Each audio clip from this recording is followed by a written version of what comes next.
Hey everybody, it's me, Steve Schnee, and welcome to another episode of Punk Shui. This is a show where I focus on some of the original punk bands, like from the late 70s, early 80s. The ones that managed to blend, the aggressive sound of punk, the energy, the excitement of punk with some great pop tunes. I mean, it's not pop punk, it's not punk pop. It's Punk Shui. And on this episode of Punk Shui, I'm going to talk about the Dickies. It hurts me that I have to talk about this band, and you may not be sitting there going, oh, I love this song and this song and this song and this song. There's going to be a lot of people out there that do, because they have a hardcore fan base, and deservedly so. But this is also a band that a lot of people know, maybe by name. Maybe people have never heard of them, but they were and are incredible. Now, supposedly, they're working on their final album, and Leonard Graves Phillips, the singer, is working on his autobiography. That's the last thing I heard, but let's talk about this band. They were from L.A. So, of course, a lot of the Orange County, L.A., Southern California, West Coast people are going to dig the Dickies. They're already going to be familiar with them. They formed in 1977. Now, the two main creative forces behind the band that are still with the band are vocalist Leonard Graves Phillips, who also plays instruments, including keyboards, and Stan Lee. Not the Stan Lee from Marvel. This is a different Stan Lee. Both of those guys together, they create music with such depth. Sure, they start off as a punk band, and their songs still have that punk energy, but there's so much going on in the music that it's, well beyond what most punk bands do, or what most punk bands did do even. The only reason I can think that they are not more popular than they are, well, there's actually a couple of reasons. Number one is their early fame was based around, they would do really sped up covers of things like Nights in White Satin and Silent Night and Gigantor and things like that. And, the Banana Splits theme as well.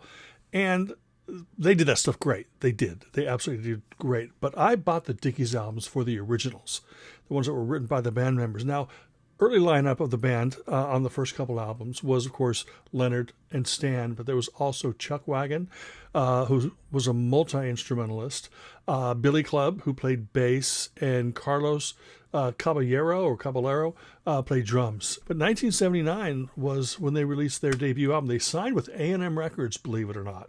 They were L.A., and normally, the L.A. bands, put out a couple independent singles and maybe sign with Slash or, a label like that. But they signed with A&M, and they released their album, The Incredible Shrinking Dickies.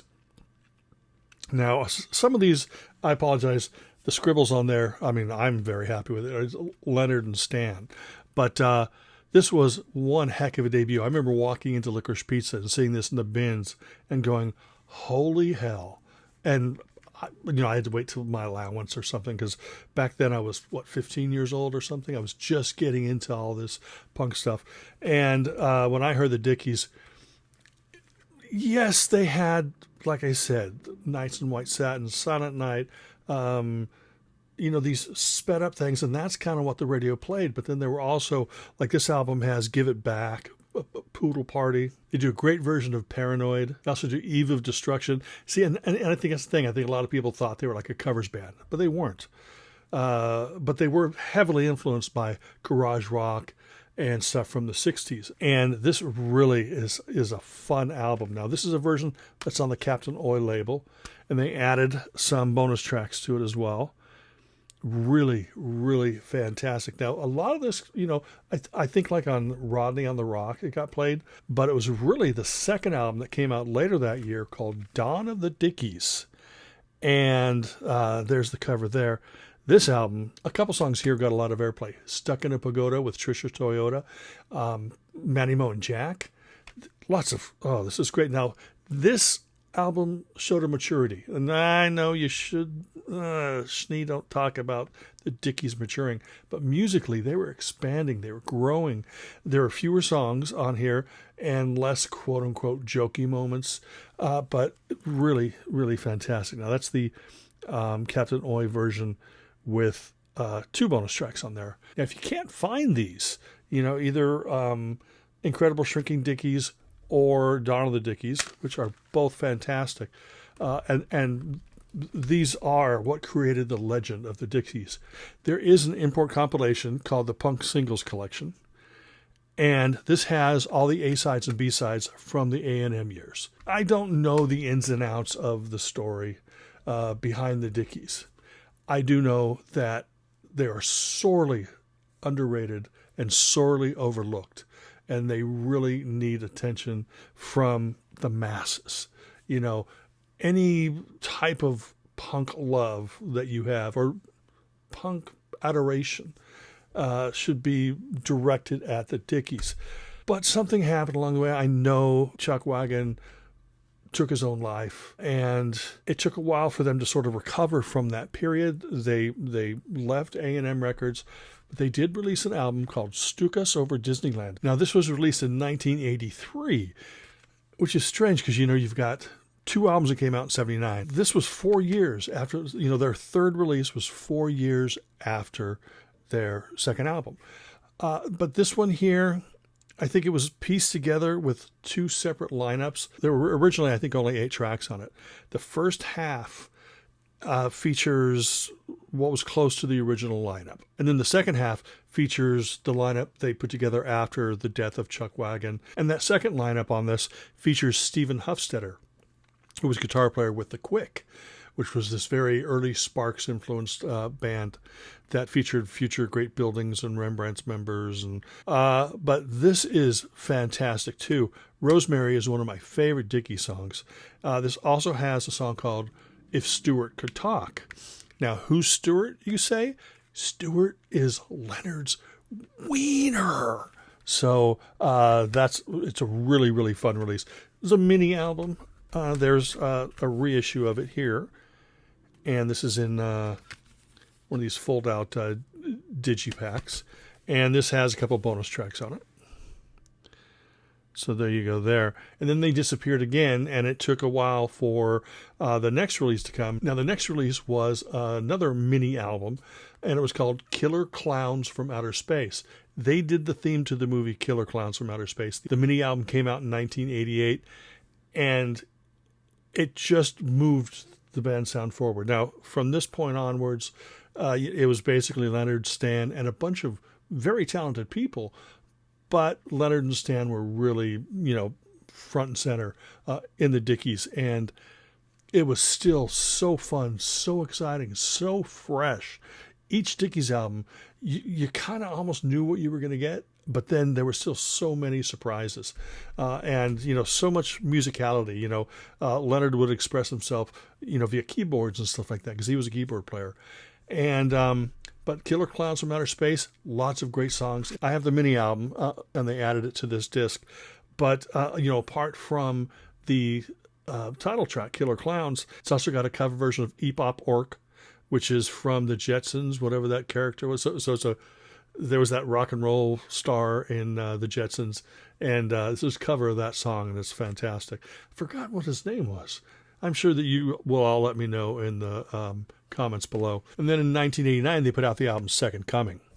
And this was even a more mature, and it showed the band expanding their sound. It was still the Dickies, very much the Dickies. There's nobody else this could have been. But they were, their arrangements were more creative, and it wasn't that straight in your face punk. And I think that a lot of people just wanted that straight in your face punk. Me being a lover of all kinds of music, I loved when they went off and tried stuff. The cover versions on this album would be Hair, Town Without Pity. Oh, and it's got like Dummy Up is a great song. Then there was another little break. They put out an EP called Roadkill, which I do not personally own, but I think that I have all the songs on the next CD I'm going to show you.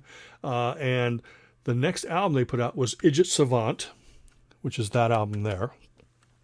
And it's incredible because it still has that punk energy, that punk spirit, that attitude, the humor, but the songs are even more creative and more, much more depth, but still very much the Dickies. They just didn't have to be, that, let's just play everything fast. They went back and forth and played a whole bunch of different kinds of things. And it's really a fantastic album. There's so many great songs on Idiot Savant. In 1998, they released the album Dogs from the Hair That Bit Us. And it's a covers album. It's a real fun collection. I'm not particularly a big fan of covers overall. I know the Dickies have done a lot of them. I love their creative take on them. But I wanted original material. But they released All This and Puppet Stew. And this was 2001. And that's 24 years ago. It's the last or the most current Dickies album. There's been plenty of compilations out, live albums, things like that.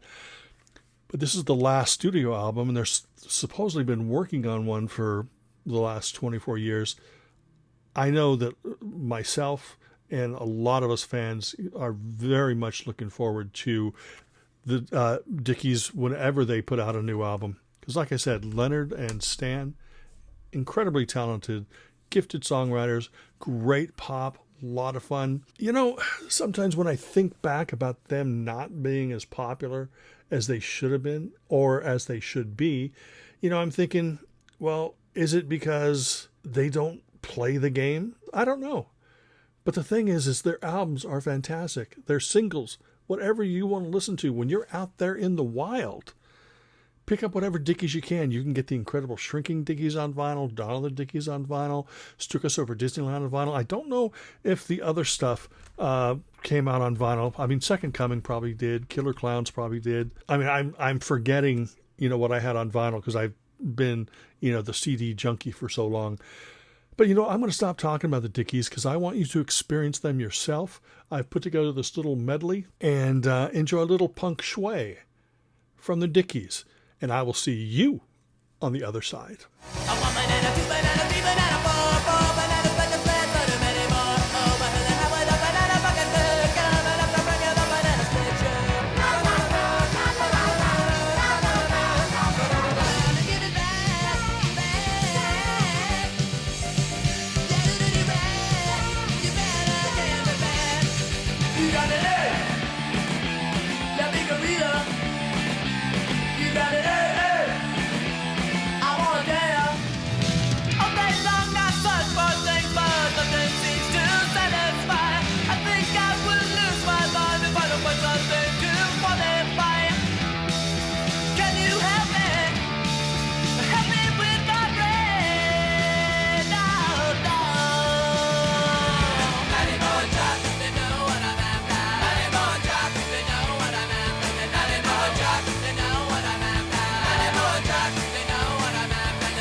This color, and I think the whole world of her. Rosemary, Rosemary, she's a girl that I adore. She's Rosemary, and I'm going out with her now.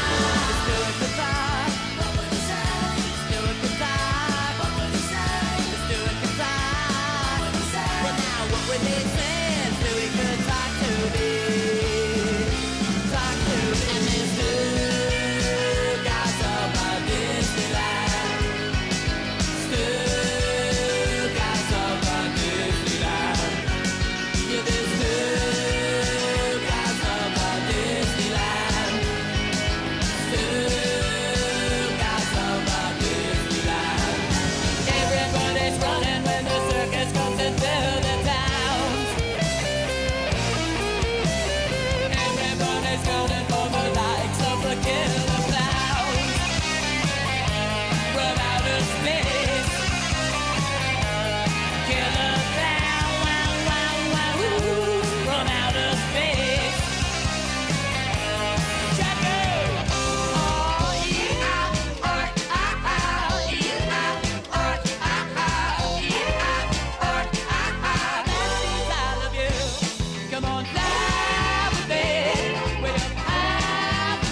Well, that's it. I hope this inspires you to check out the music of the Dickies. Thank you so much for taking the time to watch this video.